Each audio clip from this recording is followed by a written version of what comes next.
Halo Sobat Biota, selamat datang di Zona Sekolah. Materi ketiga bab enzim.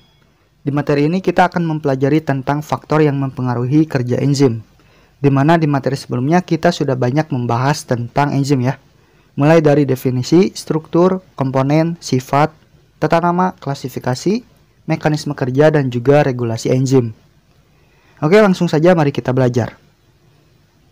Nah Sob, faktor-faktor yang mempengaruhi kerja enzim itu meliputi suhu, terus pH atau tingkat keasaman, kemudian konsentrasi berupa enzim, substrat, ataupun produk, dan terakhir adalah keberadaan aktivator serta keberadaan inhibitor. Oke, supaya lebih paham, kita akan bahas satu persatu Sob.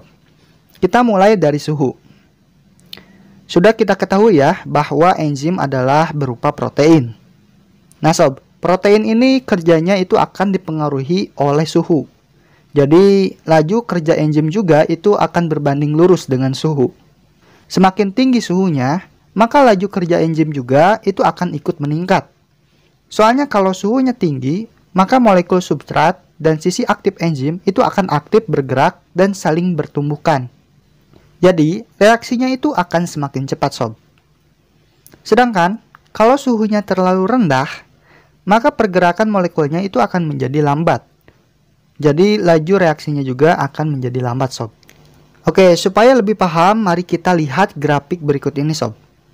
Nah, di sini itu terlihat kan, semakin tinggi suhu, maka semakin tinggi juga laju kinerja enzimnya. Nah, tapi ingat ya, peningkatan laju reaksi atau kinerja enzim itu hanya berlaku sampai suhu optimal Sob. Jadi, setiap enzim itu memiliki suhu optimalnya.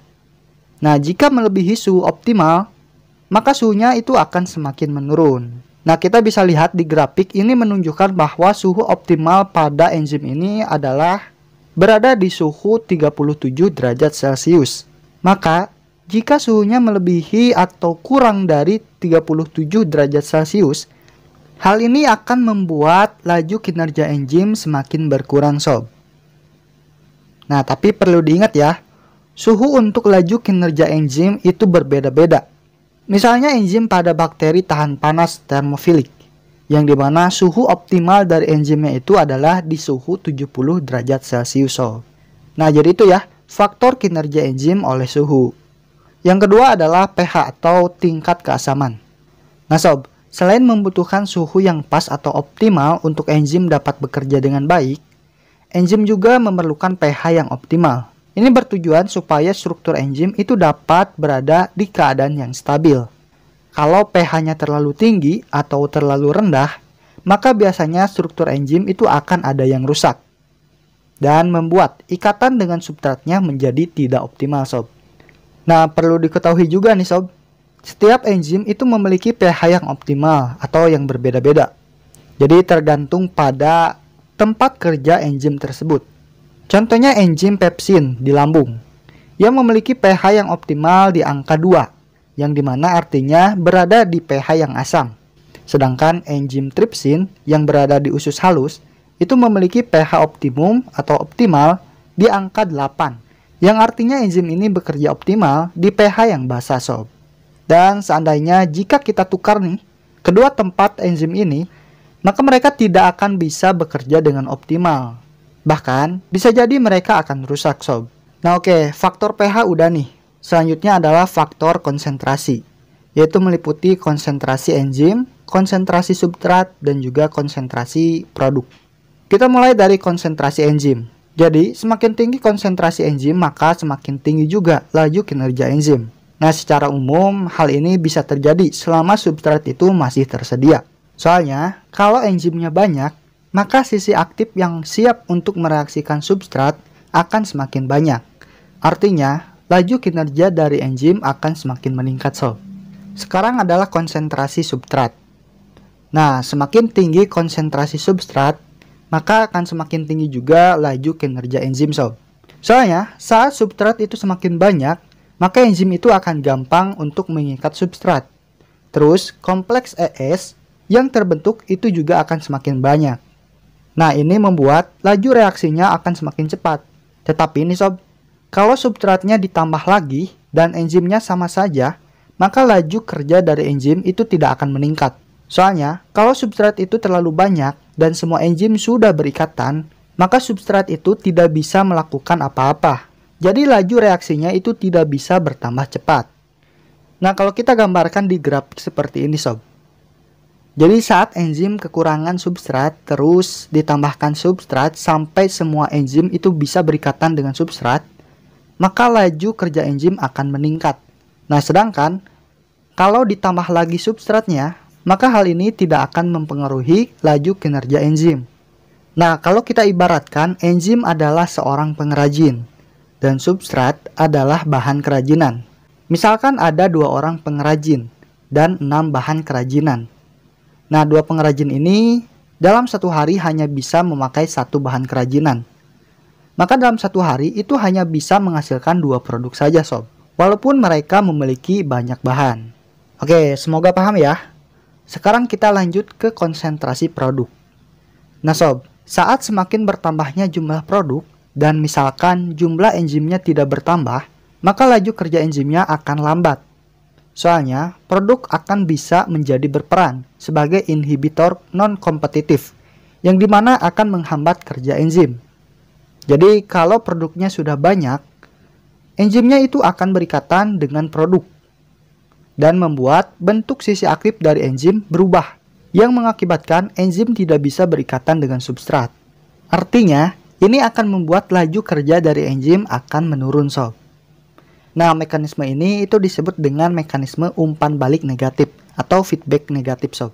Jadi, itu biasanya bertujuan supaya tidak terjadi kelebihan produk dari hasil reaksi enzim dan juga substrat. Oke, selanjutnya adalah faktor laju kerja enzim oleh aktivator dan juga inhibitor. Tapi sebelum kita melanjutkan, Biologi TV merupakan channel edukasi dan memiliki beberapa subkonten, salah satunya zona binatang dan akuatik. Mohon bantu channel ini untuk berkembang dengan cara like video ini serta like komentar yang saya sematkan. Dan bagi sobat biota yang belum subscribe, tolong bantu subscribe untuk terus mendapatkan informasi mengenai ilmu-ilmu biologi. Semoga dengan membantu channel ini berkembang, sobat biota dapat ikut mendapatkan kebaikannya. Jadi, untuk yang telah membantu, saya ucapkan terima kasih. Nah sob, sebenarnya aktivator dan juga inhibitor sudah kita bahas lebih lengkap di materi sebelumnya. Untuk sekarang kita lebih fokus keduanya pada hubungan terhadap laju kinerja enzimnya. Yang pertama, aktivator. Sudah kita ketahui ya bahwa aktivator adalah senyawa yang dapat atau yang bisa menstimulasi kerja enzim. Sehingga meningkatnya jumlah aktivator itu akan meningkatkan laju kinerja enzim.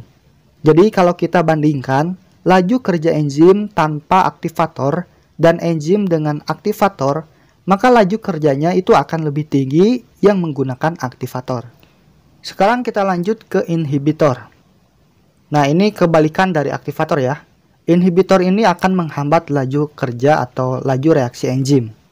Nah, sudah kita ketahui bahwa inhibitor ini terbagi menjadi 2 ya, yaitu inhibitor kompetitif dan juga inhibitor non-kompetitif.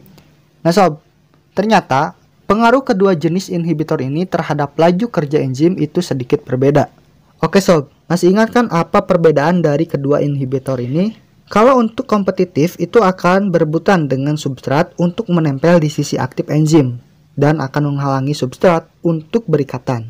Sedangkan kalau non-kompetitif itu akan menempel di sisi selain sisi aktif enzim, yang dimana akan menstimulasi sisi aktif enzim untuk berubah dan membuat substrat tidak bisa berikatan dengan enzim. Nah sob, jadi keberadaan kedua inhibitor ini itu berhubungan dengan konsentrasi substrat. Jadi, kalau inhibitor kompetitif, itu peningkatan substratnya akan membuat laju reaksi juga meningkat. Ini karena inhibitor kompetitif itu akan berkompetisi langsung dengan substrat itu. Jadi, kalau jumlah substratnya itu lebih banyak, maka kesempatan substrat untuk menang dalam perebutannya itu akan banyak dan laju reaksinya juga akan lebih baik. Nah, sedangkan kalau inhibitor non-kompetitif itu peningkatan substratnya tidak dapat meningkatkan laju reaksi. Ini karena inhibitor non-kompetitif itu tidak berkompetisi langsung dengan substratnya. Jadi tidak akan berpengaruh walaupun substratnya itu lebih banyak. Nah, paham ya? Oke, jadi seperti itulah faktor-faktor yang mempengaruhi laju kinerja enzim. Semoga apa yang saya sampaikan bisa dicerna, berfungsi, dan hidup untuk Sobat Biota semua. Jangan lupa tonton dan pelajari materi selanjutnya serta video pembelajaran lainnya. Jadi see you next video sob.